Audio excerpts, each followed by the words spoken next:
Galaxy News Hour live. अरूलाई उपदेश दिन सजिलो छ, त्यो उपदेश आफ्ना हकमा लागू होस् कि नहोस्। कांग्रेस नेता एवं गृहमन्त्री बालकृष्ण खाँडलाई नै हेर्नुहोस्। आफ्नै पत्नी मन्जु खाँडलाई समानुपातिक उम्मेदवारको सूचीमा राखिसकेपछि उनी टिकटका अन्य आकांक्षीहरूलाई त्यागको भावना देखाउन अर्थी दिइरहेका छन्। कांग्रेसमा टिकटका आकांक्षी व्यवस्थापन कठिन भइरहेको छ। पार्टीका लागि योगदान गरेका नेता कार्यकर्ता पाखा लागेकाले रुष्ट छन्। तर खाँडले भने समानुपातिक टिकट घरभित्रै व्यवस्थापन गरेर अन्यलाई धैर्य धारण गर्न अर्थी दिएका हुन्, त्यो पनि निसङ्कोच। कुरा खाँडको मात्र होइन, शक्तिशाली नेता सबै जसोको प्रवृत्ति यस्तै देखिएको छ। कांग्रेसकै सभापति शेरबहादुर देउवाले पनि यसअघि प्रत्यक्ष निर्वाचनमा पराजित पत्नी आरजु राणालाई समानुपातिक सूचीमा सुरक्षित गरेका छन्। अन्य नेताले पनि आफ्नो पारिवारिक र आर्थिक सम्बन्ध भएका निकटस्थलाई बन्द सूचीमा घुसाएका छन्। अरूलाई त्यसको पाठ पढाउनेले कम्तीमा आफ्नो नैतिक धरातल ख्याल गर्नुपर्ने हो। यदि त्याग्नै गर्ने हो भने पनि लामो समय शक्तिमा ढलिमली गरेका नेताले आफैबाट सुरु गर्नुपर्ने हो। तर यहाँ ठिक उल्टो भइरहेको छ। न्युज आवरमा आज हामीसँग हुनेछ आफू अघाउन्जी खाएर अरूलाई नहतारिन अर्थी दिने राजनैतिक नेतृत्वको प्रवृत्तिसँगै काठमाडौँको ग्रान्डी अस्पतालले खोलाको बहाव क्षेत्र नै कब्जा गरेर बनाएका संरचनाबारे विशेष सामग्री।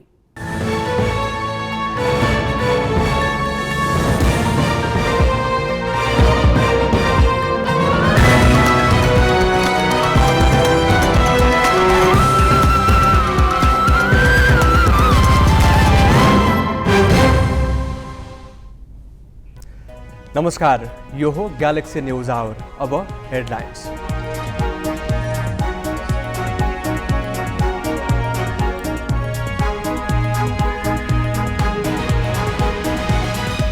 ग्रान्डी अस्पतालले विष्णुमती नदीको बहाव क्षेत्र नै कब्जा गरे पनि सरकार मुखदर्शक।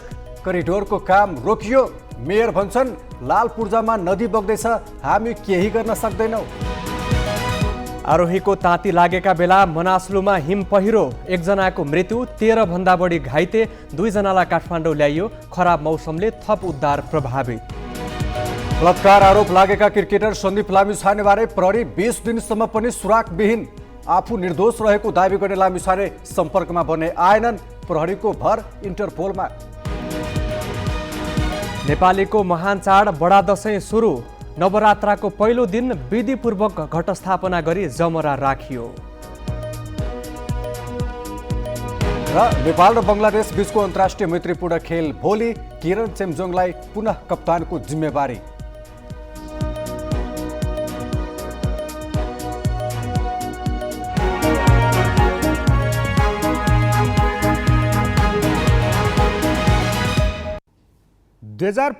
सालमा नगर विकास ऐन आयो।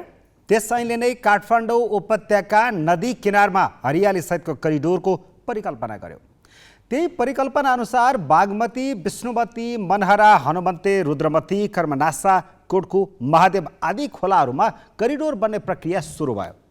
तर 28 वर्षको अवधिमा बागमती करिडोर जेनतेन जोडिए पनि विष्णुमती नदी किनारको 17 किलोमिटर लामो करिडोर आधा पनि बनेको छैन। साङ्ले खोलाको दोभानदेखि माथिल्लो भेगको विष्णुमतीको बहाव क्षेत्रमा पहुँचवालाको राई दाई छ। टोखामा ग्रान्डी अस्पतालले त नदी नै अन्यत्र सारेर विष्णुमतीको प्राकृतिक बहाव क्षेत्रलाई आफ्नो कब्जामा लिएको छ। सरकारका निकाय अतिक्रमणकारीलाई नै वैधता दिन लागि परेका छन्। काठमाडौँ उपत्यकाका नदी किनारको सार्वजनिक जग्गा र सांस्कृतिक सम्पदा संरक्षण गरी सडक संरचना विस्तार गर्ने र हरियाली पनि प्रवर्धन गर्ने करिडोर आयोजनाको परिकल्पना थियो। यही नाममा 28 वर्षको अवधिमा सरकार र दात्री निकायको 16 अर्ब रुपैयाँ भन्दा बढी बजेट स्वाहा भइसकेको छ। 28 वर्षको यस अवधिमा करिडोरको भने दुर्दशा मात्र देख्न सकिन्छ। 2075 सालमै सक्नुपर्ने करिडोर परियोजना 2079 सम्म पनि गडियौला गतिमै छ। समयमा काम नहुँदा लागत बढेर 55 अर्ब पुगिसकेको छ। बागमती करिडोर जेनतेन जोडिए पनि विष्णुमती नदी किनारको 17 किलोमिटर करिडोर आधा पनि बनेको छैन। साङ्ले खोलाको दोभानदेखि माथिल्लो भेगको विष्णुमतीको बहाव क्षेत्रमा पहुँचवालाको राई दाई छ। सरकारका निकाय तिनै अतिक्रमणकारीलाई सजिलो बनाउन कागजी चलखेल गरिरहेका छन्। कति त विष्णुमतीको बहावलाई दोष देखाएर अतिक्रमणकारीको कृत्यलाई वैधता दिलाउन लागि परेका छन्। मुहान पोखरीलाई शिर मानेर उत्पत्ति हुने विष्णुमती आफ्नो प्राकृतिक लयमा बग्न पाएको छैन। विष्णुमतीको बहाव क्षेत्रमाथि कसरी भीमकाय संरचना बनेका छन् र अतिक्रमणकारीले कसरी रजाई गरिरहेका छन् भन्ने जान्न यो दृश्य हेरौँ।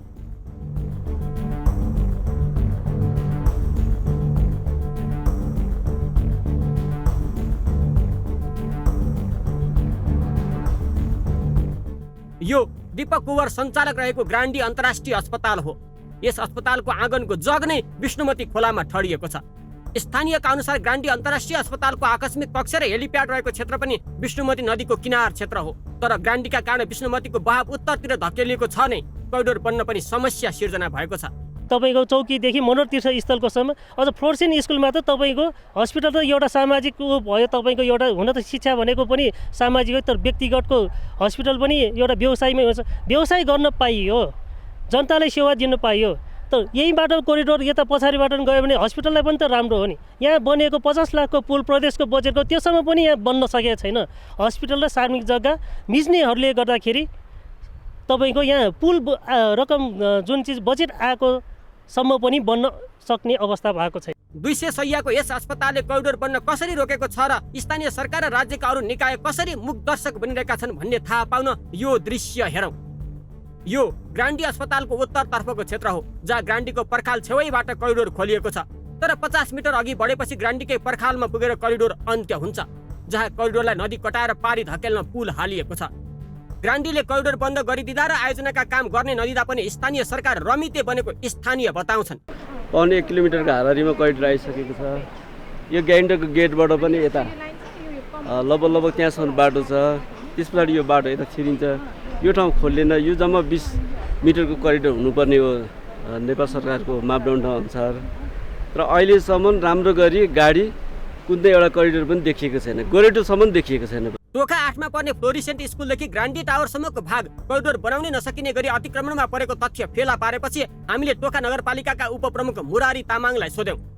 आश्चर्यको कुरा उनले अतिक्रमणकारीलाई नभए नदीलाई नै दोष दिए। खोला 2021 को नापी अनुसार नबगी तलतिर सर्दै गएकाले करिडोर छिचोल्न नसकेको उनको तर्क छ। हाल खोलो बगेको ठाउँमै करिडोर बनाउने हो भने 200 बढी घरलाई क्षतिपूर्ति तिर्नुपर्ने भन्दै करिडोर बन्ने नसक्ने ठोकुवा पनि उनले गरे। यो ग्रान्डीको यो पहिला हाम्रो यो 21 सालको नापी अनुसार यो खोला त्यो सही ठाउँमा छैन, नक्सामा छुट्टै छ।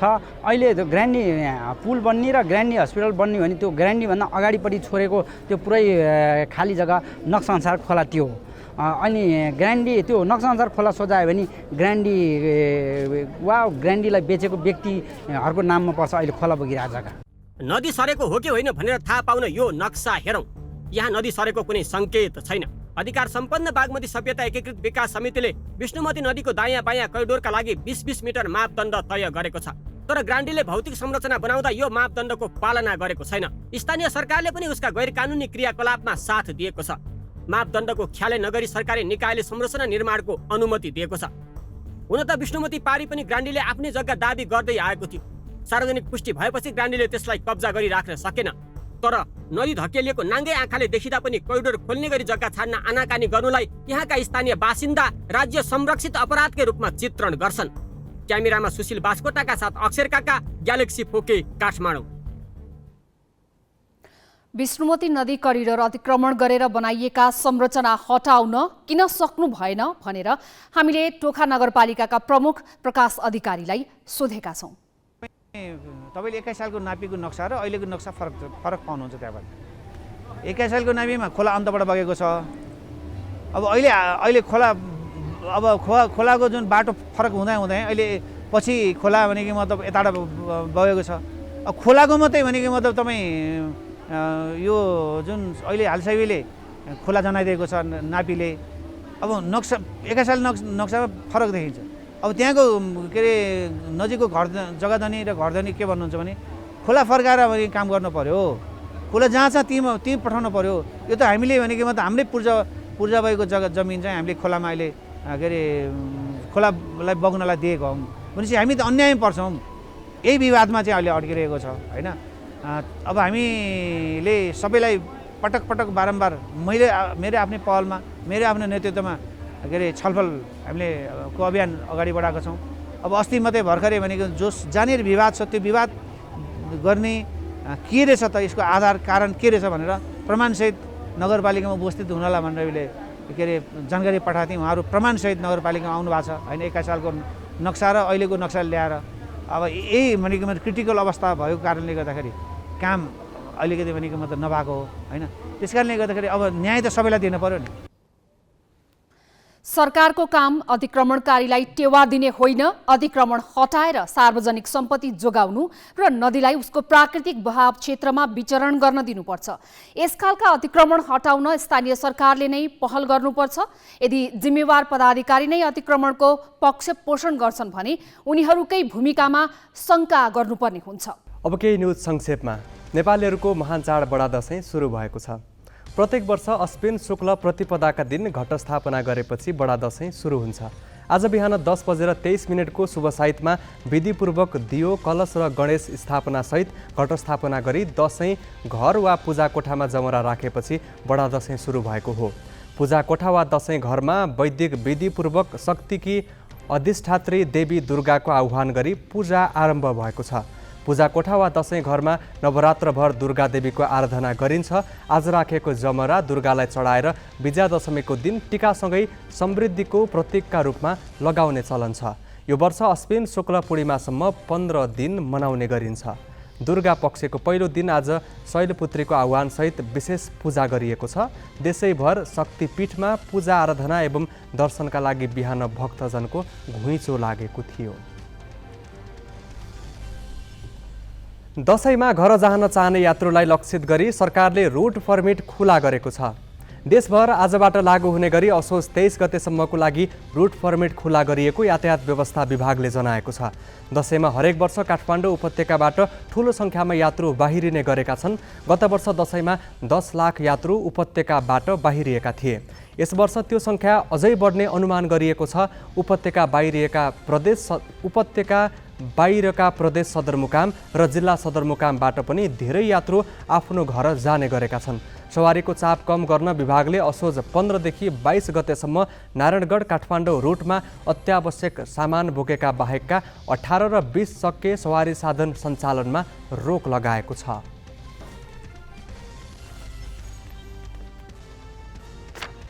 नेपाली कांग्रेसमा समानुपातिक उम्मेदवारको सूचीलाई लिएर विवाद चुलिएको छ।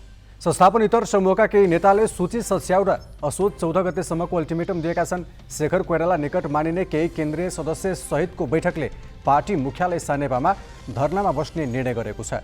बुधबार मध्याह 12 बजेदेखि 1 बजेसम्म धरना बस्ने तय भएको बैठकमा सहभागी केन्द्रीय सदस्य गुरु घिमिरेले जानकारी दिए। बैठकमा कोइराला समूहका प्रभावशाली नेता भने सहभागी थिएनन्। डेंगू संक्रमणका कारण पछिल्लो 24 घण्टामा 3 जनाको मृत्यु भएको छ। स्वास्थ्य तथा जनसङ्ख्या मन्त्रालयका अनुसार 3 जना थपिएपछि साउन यता डेंगूबाट मृत्यु हुनेको सङ्ख्या 32 पुगेको छ। त्यस्तै थप 1051 जनामा संक्रमण पुष्टि भएको छ। संक्रमितको सङ्ख्या 25,543 पुगेको छ। मन्त्रालयका अनुसार संक्रमित मध्ये सबैभन्दा बढी बागमती प्रदेशका हुन्। बागमतीमा संक्रमितको सङ्ख्या 19,900 नाघेको छ। मन्त्रालयले संक्रमितको सङ्ख्या बढिरहेकाले सतर्कता अपनाउन आग्रह गरेको छ।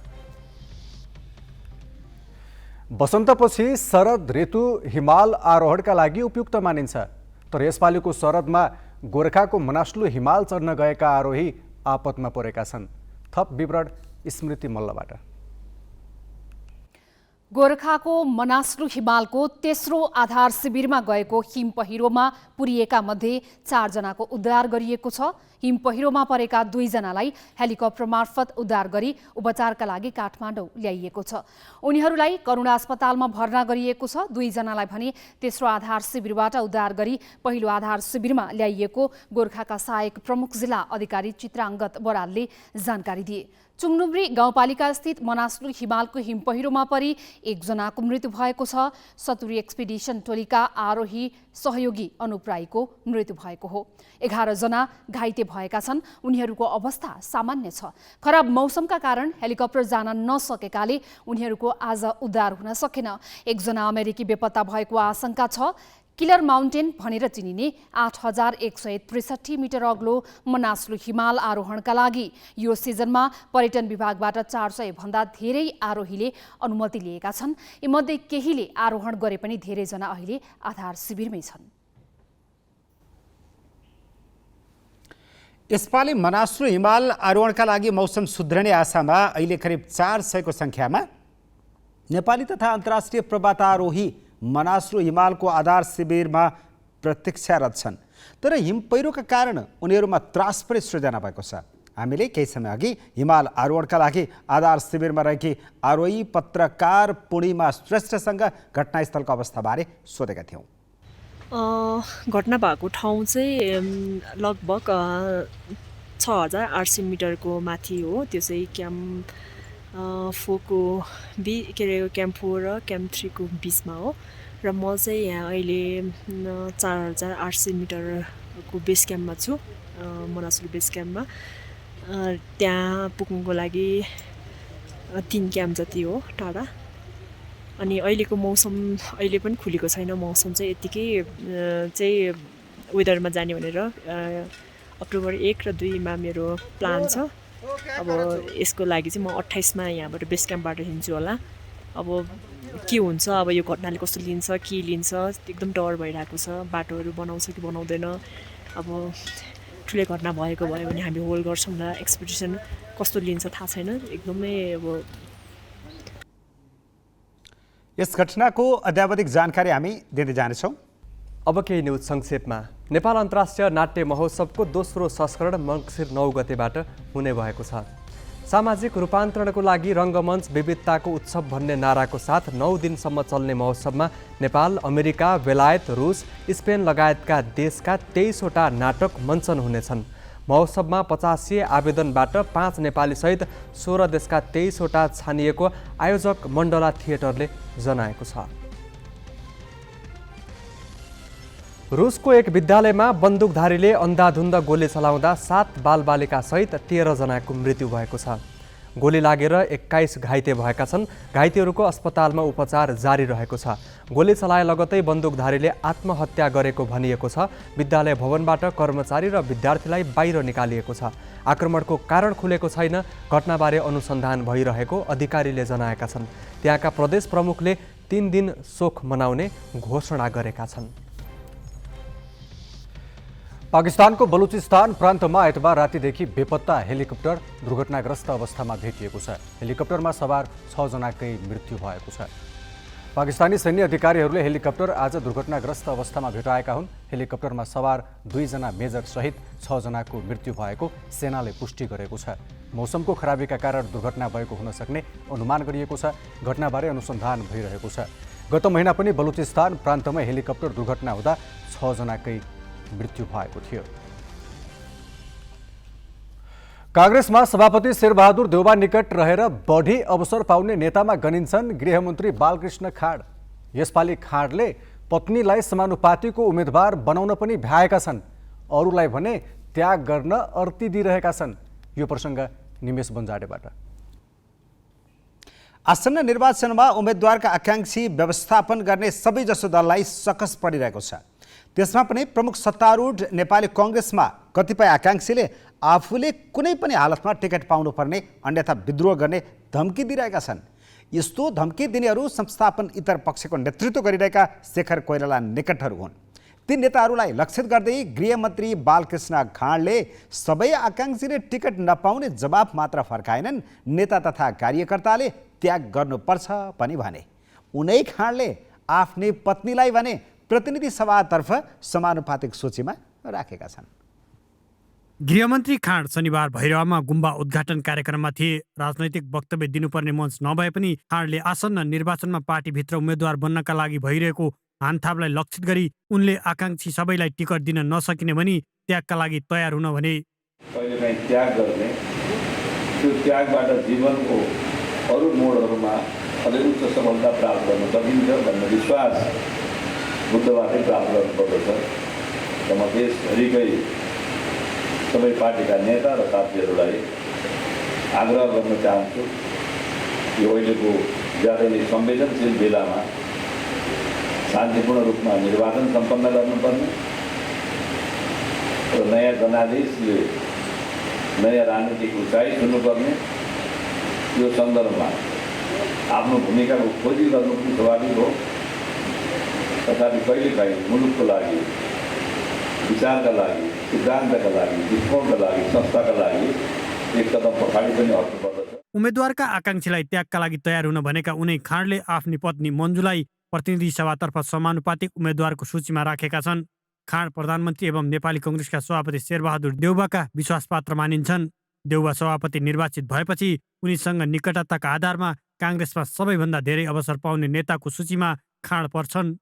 2074मा समानुपातिक तर्फबाट सांसद भएका खाँडलाई देउवाले प्रमुख सचेतकको जिम्मेवारी दिए। त्यो जिम्मेवारीमा रहेकै बेला गृहमन्त्री नियुक्त भए। उनी यसपालि रूपन्देही 3बाट चुनाव लड्ने तयारीमा छन्। गठबन्धनका कारण शीर्ष नेताले नै टिकट गुमाउनु पर्ने स्थिति रहेकोमा खाँडले भने पत्नीलाई पनि समानुपातिक सूचीमा राखेर पार्टीमा आफ्नो बोलवाला देखाएका छन्। आफूले पनि त्याग गरेको भए उनलाई अर्ती दिन सुहाउँछ। तर खाँडले त्यागको राजनीति गरेको अनुभव काङ्ग्रेसका नेता तथा कार्यकर्ताले अहिलेसम्म गरेका छैनन्। सधैँ अवसर पाइरहेका खाँड पत्नीलाई समेत समानुपातिक सूचीमा राखेर अरू आकाङ्क्षीलाई त्यागका लागि तयार रहन भनेपछि विवादमा तानिएका छन्। नेतृत्वहरूले त्याग अरूका लागि भन्नुभएको छ, आफ्नो लागि उहाँहरूले कसैले पनि त्याग गर्नु पर्दैन। देखियो नि पटक पटक तिनै नेतृत्वहरूलाई सत्तामा पुर्याएका छन् कार्यकर्ताहरूले, पटक पटक उहाँका नातेदारहरूलाई पुर्याएका छन्, नजिकका मान्छेहरूलाई पुर्याएका छन्। र के भन्नुहुन्छ भने त्याग चाहिन्छ, बलिदान चाहिन्छ, अनि बलिदान नेतृत्वले गर्नु नपर्ने। पार्टीमा न्यायोचित ढङ्गले अवसर नदिएको पनि संस्थापन इतर समूहका केही केन्द्रीय सदस्यले अहिले पार्टी नेतृत्वलाई समानुपातिक सूची सच्याउन भनिरहेका छन्। उनीहरूले पार्टी कार्यालयमा धरना बस्ने लगायतका कार्यक्रम सार्वजनिक गरेका छन्।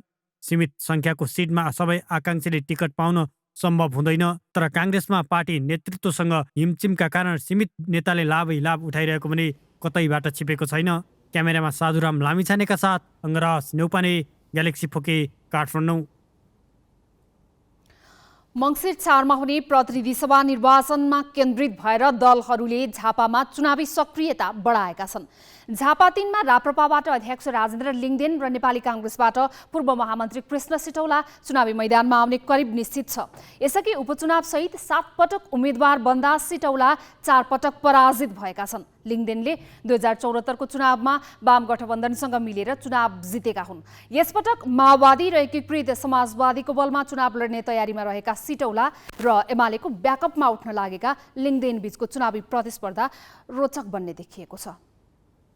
काङ्ग्रेस नेता कृष्ण प्रसाद सिटौला र राप्रपा अध्यक्ष राजेन्द्र लिङदेनको चुनावी मैदान हो झापा क्षेत्र नम्बर 3। 2050को उपनिर्वाचन, 56को निर्वाचन र 70को दोस्रो संविधान सभा निर्वाचनमा विजयी बनेका सिटौला 2048, 51, 64 र 74मा पराजित भएका छन्। 2048 सालदेखिका हरेक निर्वाचनमा उम्मेद्वार बनेका उनलाई यसपटक सत्ता गठबन्धनको सहयोगमा पुनः संसद प्रवेश गर्नु छ।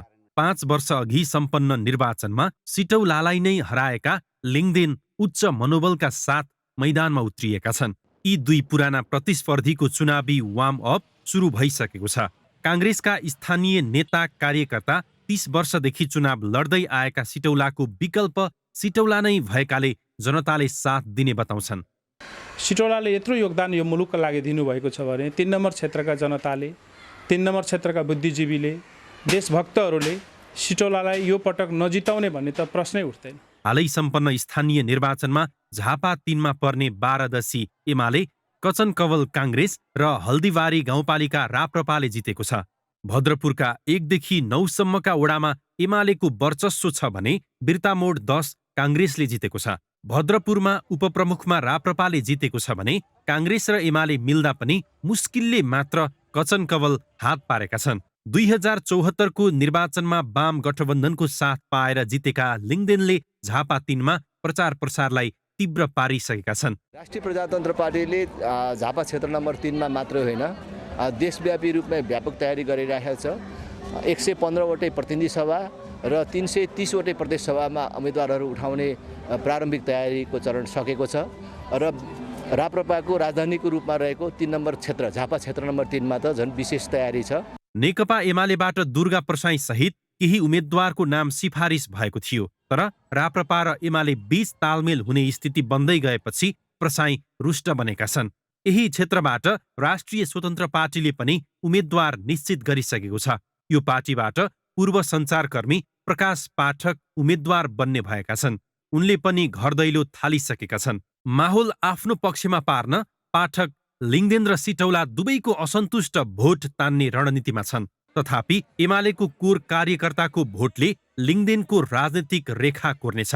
एमाले नसगाउने हो भने या एमालेका मतदाताले एमालेको व्हिपलाई पनि उल्लङ्घन गरेर राजेन्द्र लिङ्गदेनजीलाई चाहिँ मत नदिने हो भने त्यस्तो स्थितिमा चाहिँ अलिक पिक्चर चाहिँ नै राजेन्द्र लिङ्गदेनजीको पक्षमा क्लियरै हुन्छ यस्तो चाहिँ भन्न सकिने स्थिति हुन्न कि 2079 वैशाखमा भएको स्थानीय निर्वाचनमा दलहरूले पाएको ओडागत मतलाई आधार मान्दा यो क्षेत्रमा काङ्ग्रेससँग 25,949 मत छ भने दोस्रो शक्ति राप्रपासँग 21,159 मत रहेको छ। एमाले 21,085 र माओवादीले 6,247 मत पाएको छ। यसका आधारमा राप्रपाले एमालेको साथ पाए लिङ्गदेन झनै बलियो बन्नेछन्। सादगी नेताको छवि बनाएका लिङ्गदेनको पार्टी एक्लै चुनावमा गए पनि रोचक प्रतिस्पर्धा हुने आकलन भइरहेको छ। ग्यालेक्सी फोकेका लागि झापाबाट नारायण अर्यालको रिपोर्ट। पूर्व प्रधानमन्त्री बाबुराम भट्टराईले मन्त्री परिषद बैठकका एजेन्डा राष्ट्रपतिले माग्नुलाई गलत भनेका छन्। राष्ट्रपतिले मन्त्री परिषदको एजेन्डाबारे पूर्व जानकारी मागेको तथ्य ग्यालेक्सी फोके टेलिभिजनले गत शनिबार सार्वजनिक गरेको थियो। ग्यालेक्सीसँगको कुराकानीका क्रममा पूर्व प्रधानमन्त्री भट्टराईले संवैधानिक राष्ट्रपति यसरी सक्रिय हुन नमिल्ने तर्क पनि गरे। संवैधानिक परिचालन गरेको संवैधानिक राष्ट्रपति हो। संवैधानिक राष्ट्रपतिले काम पनि गर्दैन, त्यसले गल्ती पनि गर्दैन। त्यसको अवधारणा त्यही हो, बेलायतको मोडेलबाट सिकेर। त्यसो भएको हुनाले अहिले राष्ट्रपतिले काम पनि केही गर्न पनि हुँदैन र उहाँहरूले गलत पनि गर्न हुँदैन। जे अहिले भइरहेछ गलत भइरहेछ।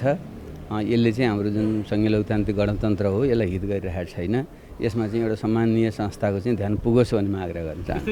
यदि राष्ट्रपतिले चाहिँ क्याबिनेटको एजेन्डाको विषयमा पूर्व जानकारी माग्नु भएको हो भने त्यो कुरा कतिको यो अहिलेको हाम्रो संवैधानिक व्यवस्थाले त्यसलाई सही मान्न सक्छ? होइन, कोही पनि मिल्दैन। संवैधानिक राष्ट्रपतिहरू संवैधानिक राजतन्त्र भएको ठाउँमा कोही पनि त्यस्तो प्रचलन हुँदैन। क्रिकेटर सन्दीप लामिछाने विरुद्ध एक नाबालिगले बलात्कारको आरोप लगाई किटानी जाहेरी दिएको आज 20 दिन बितिसक्यो। होटलको सीसीटीभी दृश्य सङ्कलन, पीडितको स्वास्थ्य परीक्षण, घटनासँग सम्बन्धित देखेका सुनेका सबैको बयान लिइसकेको प्रहरीलाई आरोपित लामिछाने कहाँ छन् भन्ने पत्ता लगाउन निकै हम्मे परेको छ। सुरुमा सन्दीपले क्यारिबियन मुलुक सेन्ट लुसियाबाट नेपाल फर्कन्छु भनेर फेसबुकमा लेखेका थिए। त्यसपछि एकाएक बेपत्ता भएका उनले गैराती फेसबुकमा अर्को पोस्ट गरेर नेपाल आउने तर्खरमा रहेको त बताएका छन्, तर न कहिले आउने भनेर उल्लेख गरेका छन्, न त आफू रहेको ठाउँ नै खुलाएका छन्। नेपाल प्रहरीले भने प्रहरीको अन्तर्राष्ट्रिय सङ्गठन इन्टरपोलको सहयोगमा नियन्त्रणमा लिने प्रयासमा छ। सन्दीप लामिछानेले पछिल्लो पटक आइतबार राति 10:16 आफू रहेको स्थानबारे केही उल्लेख नगरी फेसबुकमा केही कुरा लेखेका छन्।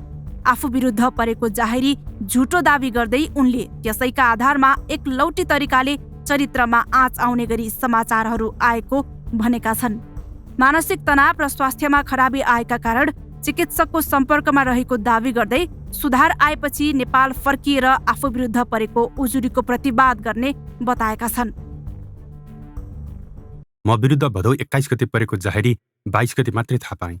विद्युतीय सञ्चार माध्यम र सामाजिक सञ्जालमा एकलौटी तरिकाले सत्य तथ्य नबुझी जाहेरी मात्रको आधारमा मेरो चरित्रमा गम्भीर आँच आउने गरी समाचारहरू आए।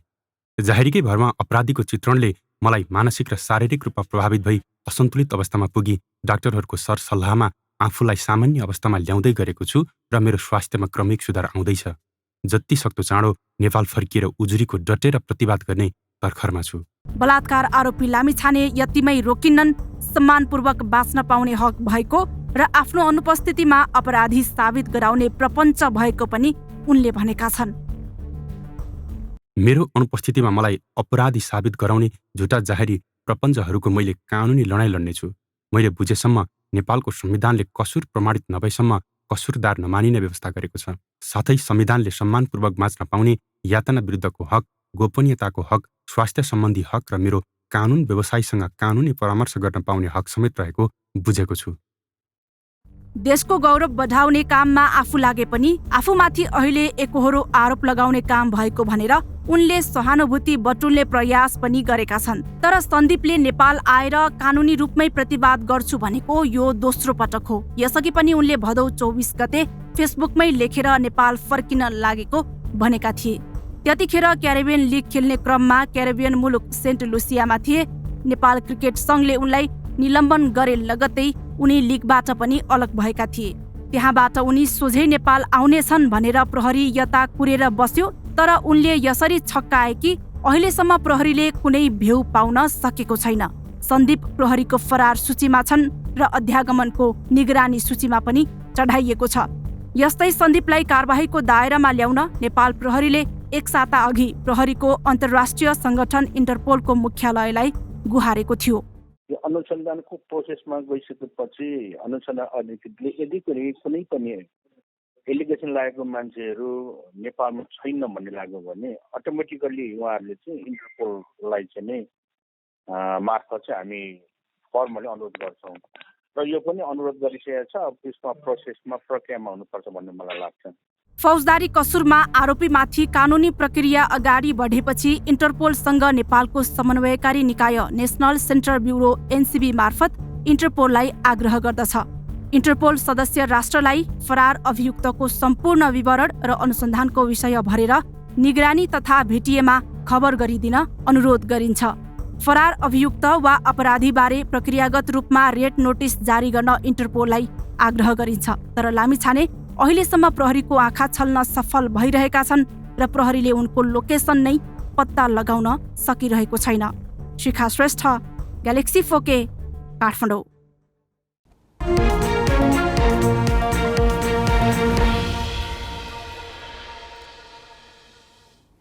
एनसीसी र कुमारी बैंकले मर्जरको सम्झौता गरेका छन्।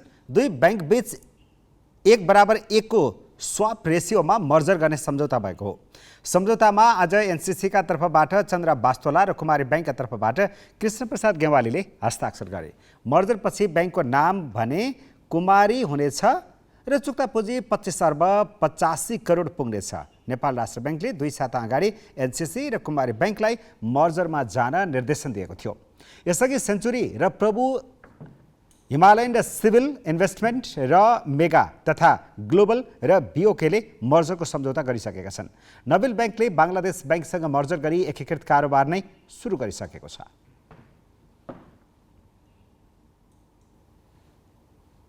ग्यालेक्सी 4K टेलिभिजनले आफ्नो पहिलो वार्षिकोत्सवको अवसरमा आइतबारदेखि नेपाल बन्न नसक्नुका कारण र तिनको निवारणका उपायबारे बहस श्रृङ्खला चलाइरहेको छ। श्रृङ्खला अन्तर्गत दोस्रो दिन आज साँझ 6 बजेदेखि 8 बजेसम्म उज्यालोको अर्थतन्त्रमा बहस भयो। बहसमा ऊर्जा मन्त्रालयका पूर्व सचिव अनुप कुमार उपाध्याय, स्वतन्त्र ऊर्जा उत्पादकहरूको संस्था इपानका उपाध्यक्ष आशिष गर्ग र ऊर्जा अर्थशास्त्री प्रमोद रिजाल सहभागी भए।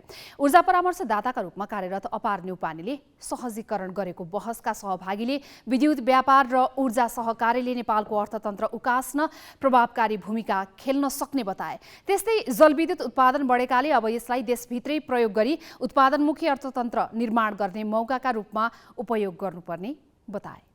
सोलर रिन्युअलमा हाइड्रो पावरमा चाहिँ यति मेगावाट चाहिँ उत्पादन गर्नैपर्छ भनेर त्यो पनि नियमहरू आएको छ इन्डियामा। र त्यति हुँदाहुँदै पनि सोलरमा राम्रो ग्रोथ भइरहेछ र एउटा स्टडीले इराडाले गरेको स्टडीले चाहिँ 2045मा चाहिँ झन्डै 365 गिगावाट जति चाहिँ सोलर मात्र प्रडक्सन हुन्छ भनेर उसले चाहिँ प्रक्षेपण गरेको छ। यदि त्यो भयो भने त सोलरको लागि चाहिँ स्टोरेज राख्दा महँगो पर्छ। त्यस कारणले गर्दाखेरि चाहिँ त्यो समयमा चाहिँ पिकिङ एकदम बढेर जान्छ र त्यो समयमा चाहिँ नेपालको हाइड्रो पावरहरू सप्लाई गर्न सक्यो भने चाहिँ त्यो अझै राम्रो छ। त्यस कारणले गर्दाखेरि चाहिँ यसबाट हामीले बेनिफिट लिन सक्छौँ। जस्तो इभीको लागि छ, for revolution you have to take hard steps. So त्यसको लागि अहिले 11 रुपिस या 10 रुपिसको जुन हाम्रो ट्यारिफ छ, so for cooking it could be incentivise. र अहिले हामी 10%, 5% भन्सार दरको कुरा गर्दैछौँ। इन्डक्सनमा 10% भयो, फेरि 5 भयो, 0 भयो। I'm saying it should be minus. हामीले फ्रीमा दिएर भए पनि जनतालाई को किचनमा छिराउनु पर्यो त्यो। And third point on increasing consumption is industry. इन्डस्ट्रीलाई चाहिँ अभियसली हाम्रो ट्रान्समिसन डिस्ट्रिब्युसन इन्फ्रास्ट्रक्चरमा इम्प्रुभ गर्नुपर्ने छ र इन्डस्ट्रीलाई चाहिँ यो पूर्वाधार उपलब्ध गराउनुपर्छ सुलभ दरमा। म के भन्छु भने इन्डियन सिस्टम अहिलेलाई पनि नेपालको लागि ब्याट्री हो। जब हामीले कम हुन्छ हामी इन्डियाबाट लिन्छौँ, बढी भएकोमा अहिले इन्डिया पनि जान लागेको छ। एक किसिमको आश्वासन हामीले सधैँ पाउँदै थियौँ। नेपालले खपत गर्न नसकेको सबै बिजुली हामी किनिदिन्छौँ भन्ने आश्वासन सधैँ नै पाइयो। यसले हामीलाई अलिकति छिमेकको बजारमा जान सकिन्छ भन्ने चाहिँ थियो, तर बिचबिचमा केही आउँछन् यस्ता कुराहरू, बेला चर्चाको विषय बनाउन जरुरी छैन। अब जियो पोलिटिक्समा यो नर्मल चिज हो कि यो जुन हामीले पछिल्लो टाइममा केही चिजहरू सुन्यौँ, तर यसलाई हेरेर रोकिन जरुरी छैन। र अहिले हामी बिजुली बेचेर धनी हुन लागेको अवस्था चाहिँ पक्कै होइन।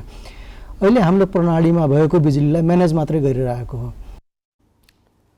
दसैँ सुरु भएको छ। देशका प्रमुख बजार क्षेत्रमा दसैँका लागि किनमेल गर्नेहरूको चहल पहल बढेको छ। लत्ता कपडादेखि मोबाइल र घरयासी सामग्रीको किनमेलका लागि काठमाडौँको न्यू रोड, इन्द्रचोक र असन क्षेत्रमा भिड लागेको छ। व्यापारीहरूले चहल पहल बढे पनि व्यापार नबढेको बताएका छन् भने उपभोक्ताले महँगी बढेकाले धेरै किनमेल गर्न नसकेको गुनासो गरेका छन्। आजबाट दसैँ सुरु भएको छ र दसैँका लागि किनमेल गर्न देशका प्रमुख व्यापारिक केन्द्र र बजार क्षेत्रमा मानिसहरूको चहल पहल बढेको छ। राजधानीको इन्द्रचोक, न्यू रोड, असन लगायतका क्षेत्रमा दसैँको किनमेल गर्नेहरूको घुइँचो छ। यसअघिका 2 वर्ष कोरोना भाइरसको महामारीका कारण दसैँ उत्साहजनक थिएन, तर यसपटक पनि व्यापार केही बढेको त छ। त्यस अघिका वर्षहरूमा जस्तो राम्रो व्यापार नभएको व्यापारीहरू बताउँछन्। पोहोर बरु अझ राम्रो थियो, अहिले कोभिड नभए पनि त्यति पोहोर जस्तो राम्रो छैन। अरू बेलाभन्दा बढी हुन्छ, कपडाहरूको रेडिमेडको व्यापारहरू अहिले बढी नै हुने बेला हुन चाहिँ होइन, तर पोहोर अझै राम्रो थियो, अहिले अझै कम छ त्योभन्दा। व्यापार अहिले यसरी माहौलै छैन त, व्यापारको माहौलै आएन यसपालि। जुन जति सोचेको छ मान्छेले त्यति व्यापारको माहौल छैन अहिले। यो महँगीदेखि लिएर अब 1000 थरी हो, भन्सार मूल्यदेखि 1000 थरी महँगी बढिरहेको छ। मान्छे इन्कमको स्रोत पनि कमै हुनु पर्यो, त्यही हिसाबले अहिले व्यापार पुरै राम्रो हो। लत्ता कपडा र जुत्ता चप्पल बजारमा मात्र होइन, गरगहना, टेलिभिजन, मोबाइल पसलमा पनि चहल पहल छ। मानिसहरूको भिड भए पनि सामान नभएका कारण व्यापार गर्न नसकिएको व्यापारी बताउँछन्। 2 वर्ष अगाडिको जस्तो व्यापार थियो त्यसको त 10% पनि छैन। व्यापार पातलो नै हो, त्यति मजाको व्यापार छैन। दसैँ भन्न मिलेन। आज जुन व्यापार गरिरहेछौँ, हिजो अस्ति हाम्रो यो नर्मल डेजको व्यापार हो। 20-25 पिस बेच्नु भनेको नर्मल हो। सरकारले पनि $300 भन्दा माथिको फोनहरू ल्याउनु दिएको छैन, महँगो रेन्जको फोनहरू छैन। आइफोन अब म्याक्सिमम अहिले अब आइफोनहरूको डिमान्ड छ धेरै, अब आइफोनहरू आएकै छैन हेर्नु, त्यही भएर अब जस पोहोर जस्तो छैन अहिले। उपभोक्ताले दसैँ बजार महँगो बनेको गुनासो गरेका छन्।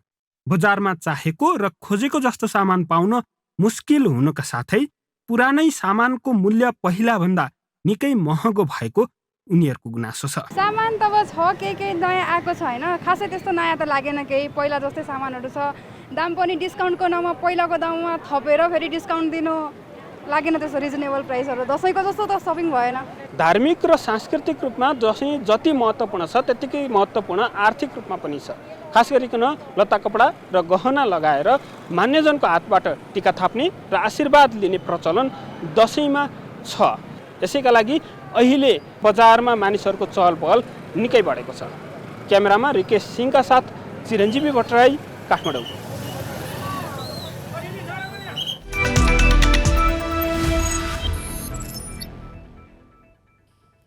बङ्गलादेश विरुद्ध भोलि हुने मैत्रीपूर्ण फुटबल खेलमा कप्तानको जिम्मेवारी किरण चेम्जोङलाई दिइएको छ। खेलको एक दिन अघि आज प्रिम्याच कन्फरेन्समा कप्तानको नाम सार्वजनिक गरिएको हो।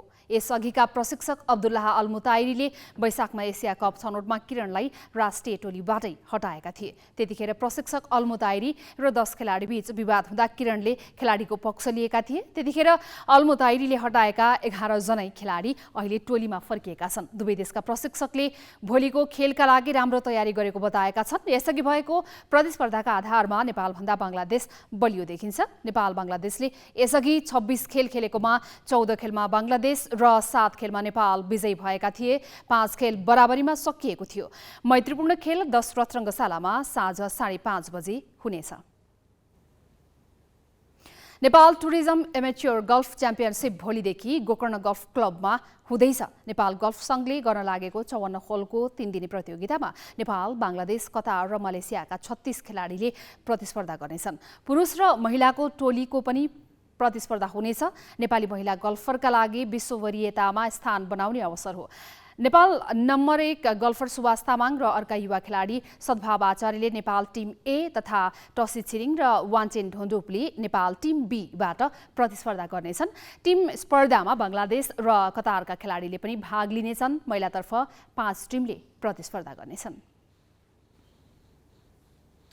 विश्वकप फुटबल सुरु हुन 2 महिना पनि बाँकी छैन। विश्वकपमा 12 लाखभन्दा बढी समर्थक भित्राउने कतारको लक्ष्य छ, तर समर्थकका लागि उसले अहिलेसम्म उचित वासस्थानको व्यवस्था गर्न सकेको छैन, जसका कारण समर्थकलाई कतार बाहिर आवासको विकल्प खोज्न बाध्य तुल्याएको छ।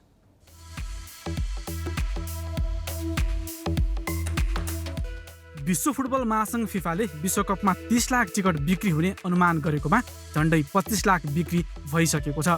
समर्थकहरूले फाइनल खेलको टिकट समेत किनिसकेका छन्, तर उनीहरूले बस्ने ठाउँको जोहो गर्न भने सकेका छैनन्। छुट्ने व्यवस्था कहाँ मिलाउने भन्ने चिन्ताले हैरान छन्। विश्वकपमा 12 लाखभन्दा बढी दर्शक भित्राउने लक्ष्य लिएको कतारमा 5 महिना अघिसम्म होटलमा 30,000 मात्र कोठा थिए। तीमध्ये 80% कोठा फिफाले फुटबल टोली, अफिसियल र प्रायोजकहरूका लागि बुक गरिसकेको छ। आवासको समस्या समाधानका लागि आयोजकले खाली अपार्टमेन्ट, भिल्ला, गाउँ र मरुभूमिमा परम्परागत शैलीका पालहरूमा साझा कोठा प्रस्ताव गर्दैछ। दोहाको बन्दरगाहमा 2वटा क्रुज जहाजलाई होटलमा परिणत गरिने भएको छ। यसबाट 70,000 कोठा थपिने अपेक्षा छ। कतारको supreme committee for delivery and लिगेसीका अनुसार कतारले प्रतियोगिता अगावै 1,30,000 कोठा उपलब्ध गराउनेछ। दोहाको बाहिरी भाग मरुभूमिमा निर्माण गरेका तथा गाउँमा पुनर्निर्माण गरेका क्याबिनहरू विकल्पका रूपमा बेचिनेछन्, तर आवासका लागि यी विकल्प महँगा छन्, जसको एक रातको मूल्य $207 तोकिएको छ। समर्थकहरूका अनुसार क्याबिन मूल्य अनुसार छैनन्। आयोजकले स्थानीयलाई उनीहरूका घरमा फुटबल समर्थकलाई राख्न अनुमति दिएको छ, तर स्थानीयका घरमा पनि एक रातको $200 तिर्नुपर्छ। पूर्वाधार र रङ्गशाला निर्माणमा कतारले $2 अर्ब खर्च गरिसके पनि धेरै समर्थकले वासस्थानको व्यवस्थापनलाई चुनौतीका रूपमा लिएका छन्। उनीहरूलाई कतार बाहिर विकल्प खोज्न बाध्य तुल्याएको छ। धेरैले कतारका छिमेकी देशमा बस्ने निर्णय गरेका छन्। United Arab Emirates, Saudi Arabia, Kuwait र ओमानले समर्थकलाई कतार पुर्याउन दैनिक 50वटा सम्म उडान सञ्चालन गर्नेछन्।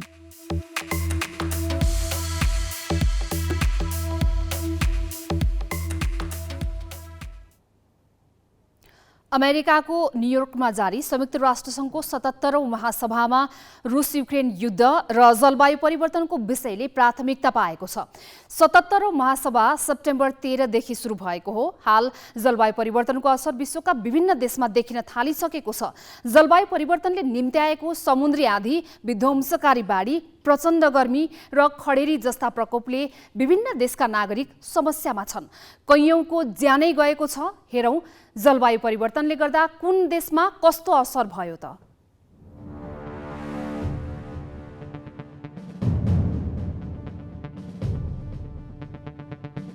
अहिले विश्वभर देखिएको जलवायु परिवर्तनको असरले सबैको ध्यान तानेको छ।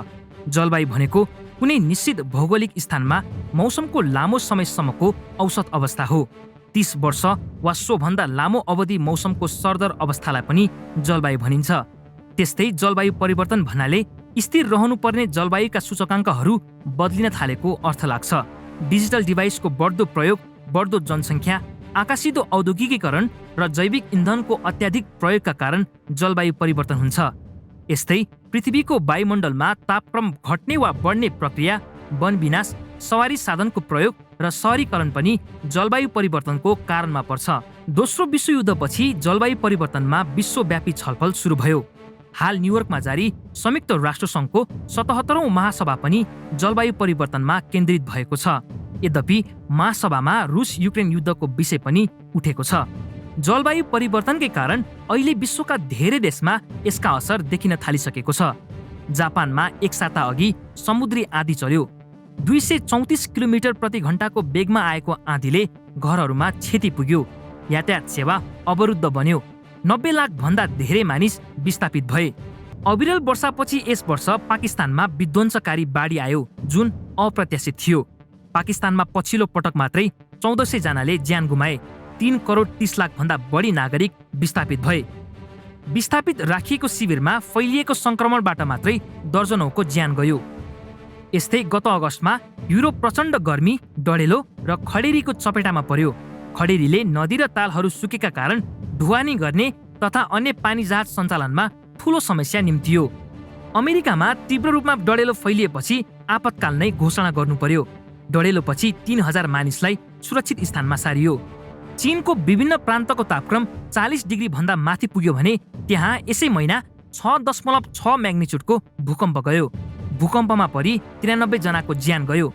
यस्तै अफगानिस्तानमा पनि 3 महिना अघि गएको 6.1 म्याग्निच्युडको भूकम्पमा परि 1150 जनाको मृत्यु भएको थियो। इटलीले पनि 70 वर्ष यताकै सबैभन्दा खराब खडेरी सहनु पर्यो। विज्ञहरूका अनुसार कार्बन उत्सर्जनमा भएको वृद्धिले शताब्दीको अन्त्यसम्ममा विश्वमा ठूलो वातावरणीय सन्तासको अवस्था आउने खतरा बढ्दै गएको छ।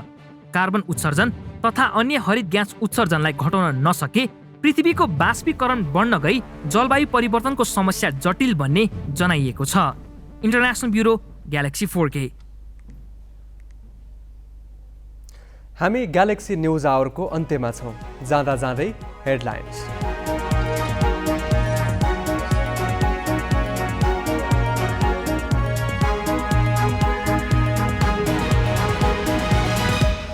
ग्रान्डी अस्पतालले विष्णुमती नदीको बहाव क्षेत्र नै कब्जा गरे पनि सरकार मुखदर्शक। करिडोरको काम रोकियो। मेयर भन्छन् लाल पूर्जामा नदी बग्दैछ, हामी केही गर्न सक्दैनौँ। आरोहीको ताती लागेका बेला मनासलुमा हिम पहिरो, 1 जनाको मृत्यु, 13 भन्दा बढी घाइते, 2 जनालाई काठमाडौँ ल्याइयो। खराब मौसमले थप उद्धार प्रभावित। बलात्कार आरोप लागेका क्रिकेटर सन्दीप लामिछानेबारे प्रहरी 20 दिनसम्म पनि सुरागविहीन। आफू निर्दोष रहेको दावी गर्ने लामिछाने सम्पर्कमा भने आएनन्। प्रहरीको भर इन्टरपोलमा। नेपालीको महान चाड बडा दशैं सुरु। नवरात्रको पहिलो दिन विधिपूर्वक घटस्थापना गरी जमरा राखियो। र नेपाल र बङ्गलादेश बीचको अन्तर्राष्ट्रिय मैत्रीपूर्ण खेल भोलि। किरण चेम्जोङलाई पुनः कप्तानको जिम्मेवारी।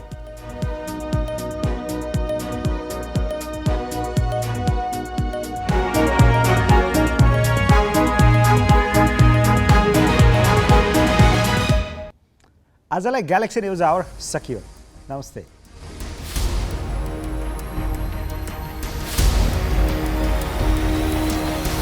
This is Galaxy News Hour Live.